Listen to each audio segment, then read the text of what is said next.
May date lang ako bukas. Saan? Coffee shop. Ew, siya namili ng place? Vanessa? Okay. What time?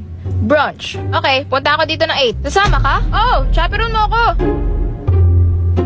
Date yun, pang 2 tao. Ngayon mo palang mamimit yan. Mamaya ako anong balak sa'yo eh. Umaga talaga yung date at sa public place. So, may na-hold up nga sa palengke? Alis kayo, ate. Oo, date. Kayo pong 2? Oo, bukas. Kayo? Oo nga, daming tanong ah. Huy, lokong bata yun ah. Biga-bigang umalis. Mama! Ano? Girlfriend po pala ni ate si Ate Vanessa. Talaga? Opo, sabi ni Ate Vanessa. Wala pa sinasabi ate mo sa akin. Shh, hindi mo pa nalaman sa akin ha. Pa! And the rumor spreads. Hi, pinagintay ba kita? Sorry, traffic. No, it's fine. Kararating ko lang din. Dapat lang maghintay ka. Vanessa, behave. By the way, I brought my pet. Hindi ko maiwan-iwan eh. Hi, nice to meet you. What do you want? I'll wait for your order. Okay, sige, wait lang. So, Red, tama? Yup, Vanessa. Base sa info na nakuha ko, balak mo maging seaman? Yes, I'm on my way there. How do you know that?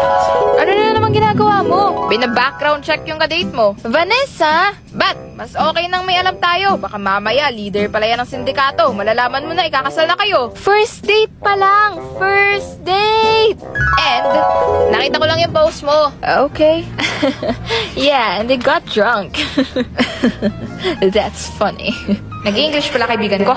At sana'y nakikinig siya, naaalala Piana ang love song. Ay! Natapon yung tubig ko! Huwag kang umiyak. Ako na, re-refillan ko.